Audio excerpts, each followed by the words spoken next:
Hello, কি সমস্যা তোমার? কই, কোনো সমস্যা নেই তো। তাহলে মরার জন্য এত উঠে পড়ে লাগছো কেন?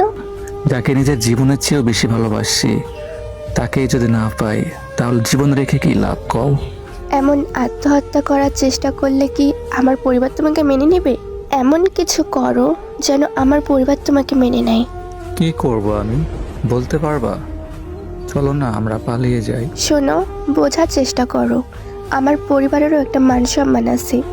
আমি যদি পালিয়ে যাই তাহলে আমার পরিবার আমার জন্য কারো কাছে মুখ দেখাতে পারবে না, তাই আমি পালাতে পারবো না। শোনো, আমার একটাই কথা, আমার পরিবার আমাকে যা বলবে আমি সেটাই করব। বাহ, হায়রে ভালোবাসা! তুমি তোমার মান সম্মানের চিন্তা করলা। তোমাকে যে আমি জীবনের থেকেও বেশি ভালোবাসি, তোমার কাছে এটার কোনোই মূল্য নেই। আজ পর্যন্ত তুমি এটাই বুঝলা না। আমিও তোমাকে অনেক ভালোবাসি, কিন্তু আমার পরিবার যেটা বলবে আমি সেটাই করব। তুমি এমন কিছু করো যেন আমার পরিবার তোমাকে মেনে নেয়। দেখো, বিশ্বাস করো, আমি তোমাকে সত্যি অনেক বেশি ভালোবাসি। তুমি যেটা বলবা সেটাই করবো। প্লিজ আমাকে আর কষ্ট দিও না, প্লিজ কলিজাটা। নিজের খেয়াল রেখো, আর নেক্সট টাইম আত্মহত্যা করার চেষ্টা করবে না, ওকে? তারপর রেহান আমাকে ব্লক করে দেয়। এরপর কিছুদিন ভালোই গেছিল, বাট আমি কোনোভাবে তাকে বলতে পারতেছিলাম না। সারাটা দিন শুধু ওর কথায় মাথায় ঘুরপাক খায়, ওর কথা কোনোভাবেই বলতে পারতেছি না। অনেক মেয়েরা ভাবে ছেলেরা কান্না করে না, বাট ছেলেরাও কান্না করে, গোপনে, একা, নীরবে, বালিশের নিচে মাথা ঢুকিয়ে, কম্বলের নিচে ফুপিয়ে ফুপিয়ে কান্না করে ছেলেরা। এটা কখনো মেয়েরা বুঝবে না। আমার কান্না দেখে আমার আম্মু রেহানার আব্বুর হাতে ধরে কান্না করতে করতে বলছে আমার ছেলের জীবনটা বাঁচান, বাট তার আব্বু কোনো কথায় রাজি হয় নাই। যখন কোনো কিছুতেই কাজ হচ্ছিল না, আমি কষ্ট সহ্য না করতে পেরে আবারও সুসাইড করতে গেছিলাম। গলায় ফাঁস দিতে গেছিলাম। ফাঁসি দিতে গিয়ে আম্মু দেখে ফেলছে। দেন আম্মু আমাকে বাঁচিয়ে নেয়। দেন এই বিষয়টা আমার আম্মু ফারজানাকে জানায়। দেন পরদিন ফারজানা আমাকে নক দেয়।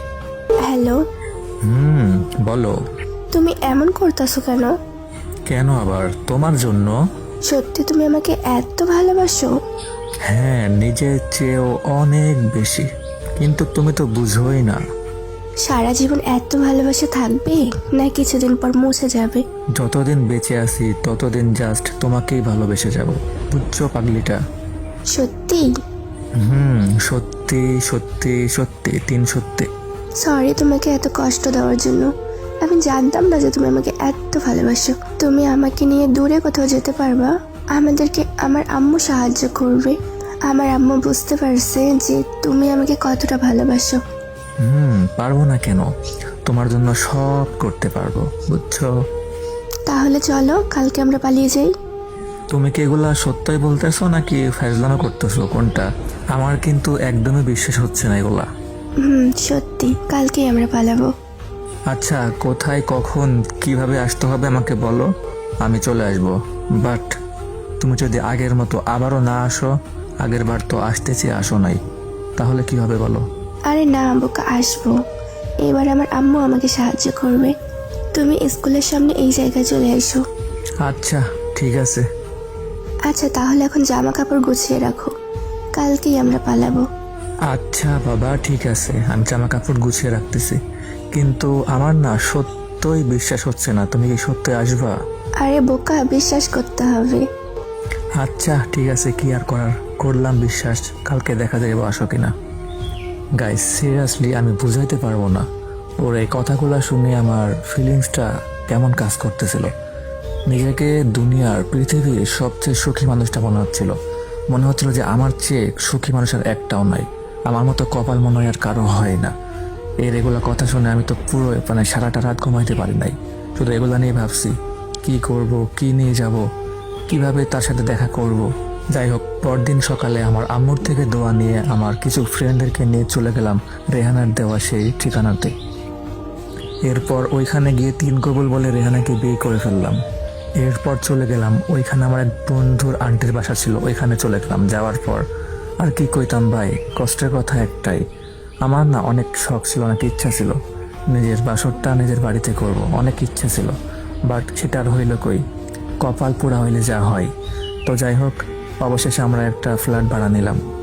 এরপর আব্বু আম্মুর সাথে কথা বললাম, অনেক কথা বলার পরে তারা বললো যে বাসায় চলে আয়। তারপর আর কি আব্বু আম্মুর কথায় আমরা বাসায় চলে আসলাম।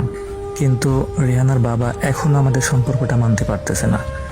আমাদের বিয়ের 3 মাস হয়ে গেল, বাট রেহানার বাবা এখন আমাদের সম্পর্কটা মানতে পারতেছে না। তো সবাই দোয়া করবেন যেন রেহানার বাবা খুব তাড়াতাড়ি আমাদের সম্পর্কটা মেনে নেয় আর আমাদেরকে আপন করে নেয়। তো এই গল্পটা আমাদের এক ফলোয়ার্সের ছিল, সে বলছিল যে ভাই আমাদের নামগুলা শেয়ার না করতে। তো তাদের নামগুলো হাইট রেখে আমরা আমাদের নাম দিয়ে সে গল্পটি বললাম। তো গল্পটি কার কাছে কেমন লাগছে একটা আমাদের কমেন্ট সেকশনে বলে যাবেন। আর আপনাদের যদি নিজস্ব কোনো গল্প বা কোনো স্টোরি আমাদের সাথে শেয়ার করতে চান, স্যাড হোক লাভ হোক, মানে স্যাড স্টোরি বা লাভ স্টোরি, যে কোনো স্টোরি যদি শেয়ার করতে চান তাহলে আমাদের এই গেমিং উইথ হাসান পেজটি ফলো করে আমাদের ইনবক্সে নক দিবেন। অবশ্যই সবাইকে রিপ্লাই দেওয়া হবে। আর নিজের গল্প যদি আপনার গল্পটি আমাদের কাছে ভালো লাগে তাহলে অবশ্যই আমরা শেয়ার করব। তো সবাই আমাদের এই পেজটি ফলো করে রাখবেন আর আমাদের পাশে থাকবেন। সবাই ভালো থাকবেন, সুস্থ থাকবেন। আল্লাহ হাফেজ গাইস, আসসালামু আলাইকুম।